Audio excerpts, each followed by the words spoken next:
listeners, to the Mindful Living podcast, where we explore soulful conversations, profound conversations to reconnect with who we truly are.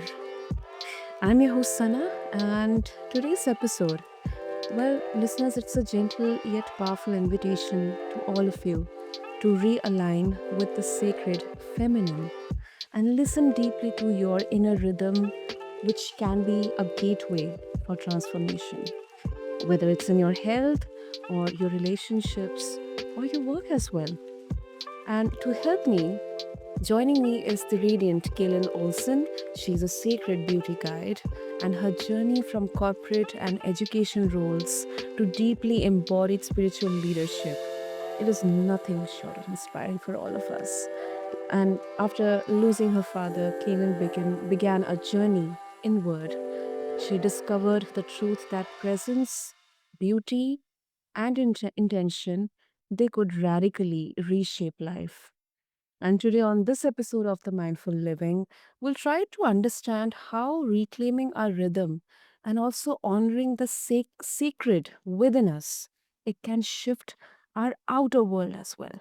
So, with that, Kaylin, welcome to the show. And as always, it is such an honor to have you with us.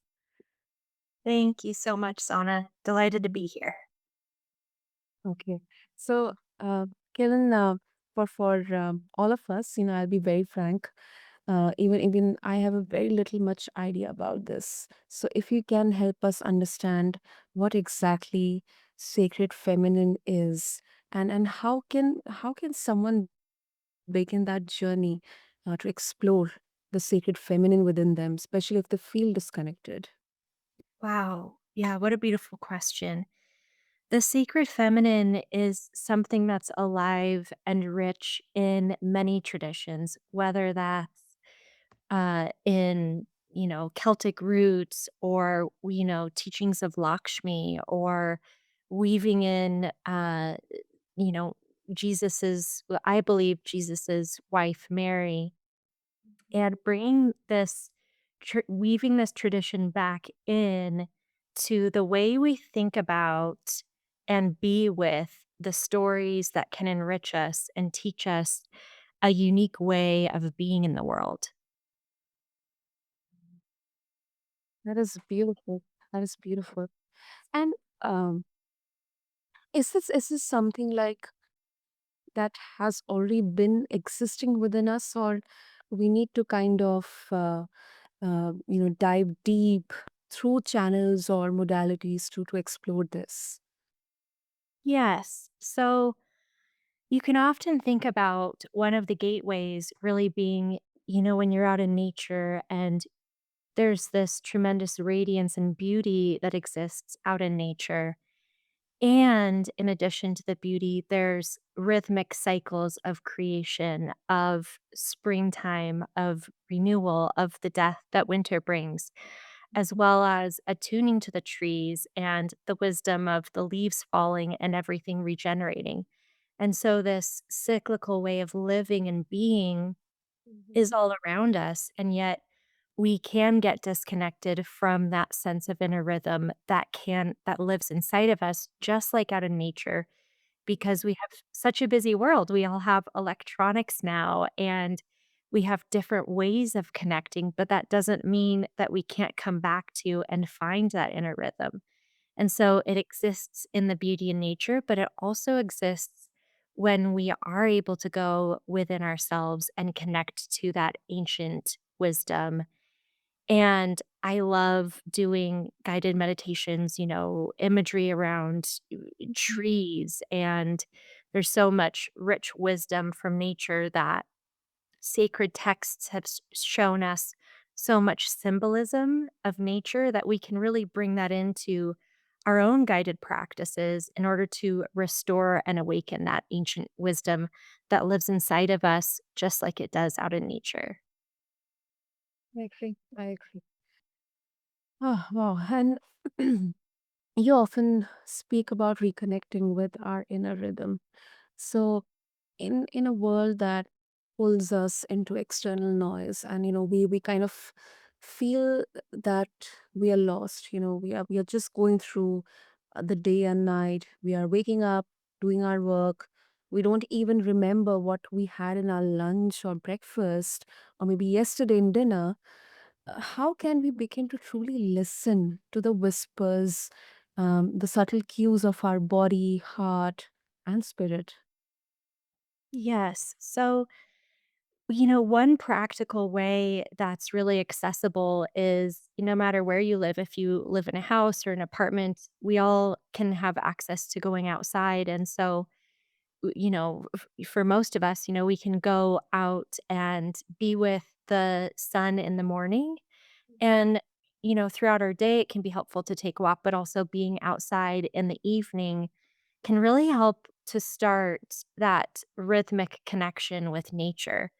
This is something that, really any of us can do and has a potent reflection in our lives. I noticed for myself when I'm getting out and doing that every morning, that it awakens a natural energetic rhythm inside of me that's more full of excitement and less pulled by the noise. Mm, yeah, that definitely, it is such a beautiful feeling. Especially I think the current scenarios, they give more importance to it because often we do not go out. We are either confined within our workspaces or within our houses. But going out in nature, whether it's in the morning or evening, soaking some sunlight or just feeling the breeze, I think both personally and from a professional perspective, it is much advantageous, much beneficial. I mean, physically, mentally, and spiritually as well. Absolutely. Great, great, Kiran. Okay, now, many women, they feel pressure to perform. I think the biggest pressure is to prove that they are capable, because it's kind of, fighting through the stigma.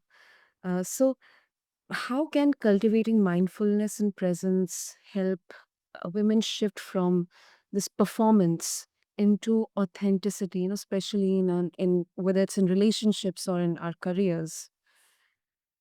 Yeah, that's a great question. So, for me, I deeply connect with that question because that's really where I was coming from for a lot of my life. And although I grew up Christian and really drew wisdom from the teachings of Jesus, and yet when I looked at sacred texts, I also noticed that, the women were either painted as basically whores or virgins, and to either really hide yourself or that your sensuality is shameful. Mhm. And what's interesting about this is that if you also dive in more to the texts that, you're looking at the story of Mary, for example, and she is anointing the 12 disciples' feet with expensive oil. And they're like, don't do that. It's too expensive. And basically a message of, you're too much. And I think that those type of stories can also reverberate in our own lives about perhaps feeling like the pressure to perform because we don't feel enough, or we feel like we need to do it in a way where we're applying force and we felt hidden and we want to be more recognized. But yet, really, the wisdom of the sacred feminine, and it doesn't matter if you're a man or a woman, it's about coming to your own natural rhythm and cycle, is that there's a more powerful story here of actually being an equal, and that, you know, Mary's with Jesus all the way to the end. And that's such a powerful testimony that whether you're a man or a woman, you can lead, and that really there are gifts that are inside all of us ready to be awakened. And so instead of looking at it as I'm feeling small and I need to prove myself, it's about coming inward and going inward and perhaps being with an archetype or perhaps, using attunement with nature when we go within to reclaim our strength that's coming from a different place. And so we can begin to completely radiate differently than how we were before.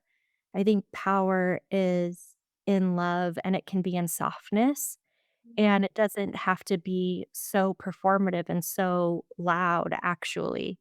That wisdom of softness and gentleness is just as powerful, if not more. I absolutely agree. And I really loved that you mentioned it's irrespective of your gender, even if you're a man or a woman. Because we come from both of them, the man and the woman, and in everyone there is a sacred feminine and there is a sacred masculine, force within. So I totally resonate with what you said. Thank you. Okay. And Dylan, a bit of a personal question. So you have lived through so many roles. I mean, a teacher, an artist, and then corporate professional. Was there any pivotal moment when you knew you had to shift into guiding others through sacred beauty and embodiment?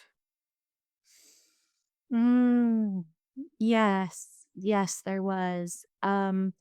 Really through being in ceremony with my mentor, Sarah Jenks, um, through that every month practice really started to awaken this more this bringing more beauty in to the forefront because I think meditation is so beautiful no matter what you're following, it's all helpful. And yet, part of the divine is beauty. And that was something that I really needed to tap into and experience myself more of embodying it. And so that call really awakened through sitting in ceremony every month. And it just got louder and louder. And the ways I was being in the world started to not work as much. And yet I also noticed resources and support showing up to help me on the journey as well. Mm. Makes sense. Makes sense. And any secret or simple practice you would like to suggest, which helps you return to, uh, or makes you centered, grounded, and also root back to your sacred feminine within you. Yeah. So my secret practice has really evolved through the years. And so I think it's helpful to note that like yours can too.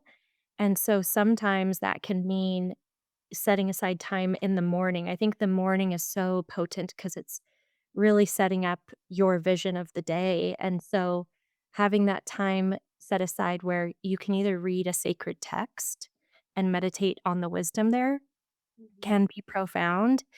And I also found myself wanting something that felt more lived. And so I think it's great to also create an altar because then you have this physical presence that you can connect with every morning, and it can start to feel like this deeper feeling of love and rich embodiment that you're feeling a lot of nourishment connecting with. And so it can be a nice way to create ritual and that building that everyday habit almost. And so that's really wonderful. In the spring and summer months, it can also be really lovely to adorn yourself with some sort of oil. I like to use essential oils that have a carrier in them so that they're essentially a body oil and to really celebrate and nourish you and the body that carries you around everywhere and come back to knowing that you yourself are divine. Mm. And Kellen, a bit of a contradictory perspective here. Um, there's often a cultural message that your success, although it can be subjective, it is about hustle. It's about you need to keep going. It's not about softness. Do you think embracing the sacred feminine could ever be misunderstood as passive or weak or soft?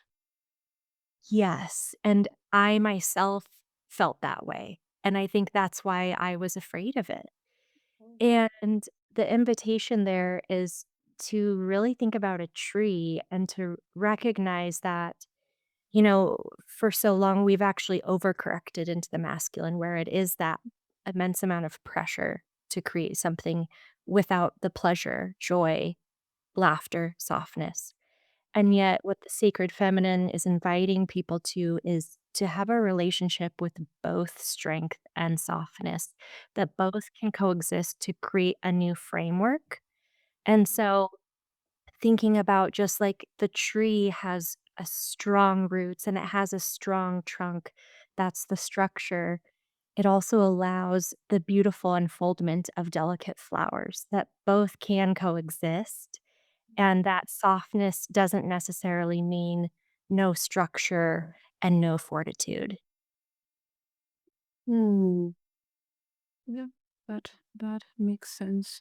And I asked because I think it's not to challenge the truth of what you do, Kellen, but some listeners they might be sitting on the edge of old beliefs and this new way of being.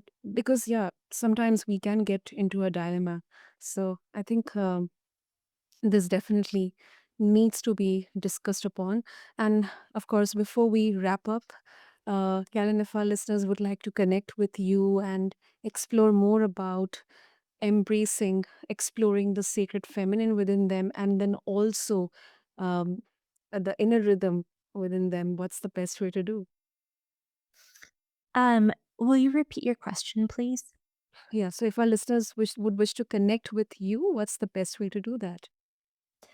Yes, people can find me on KalenOlson.com, Kalen Olson, Olson.com. And then Instagram is also Kalen Olson. Great. I'll have the details mentioned in the show notes. And once again, Karen, thank you so much for holding this space today and showing us that power, reminding us of the power in slowing down, listening inward, and then trusting the beauty within us. Thank you. Mm, my pleasure. And to all of the listeners, I hope this conversation sparked something within you. I know it's not by accident. So maybe this is the call to time to return to your own rhythm, to listen more deeply, and also to respect, to honor the sacred within. And if you wish to connect with Keelan, just refer to the show notes along with this episode. Until next time, I'm your host, Sana, and this is The Mindful Living. Thank you.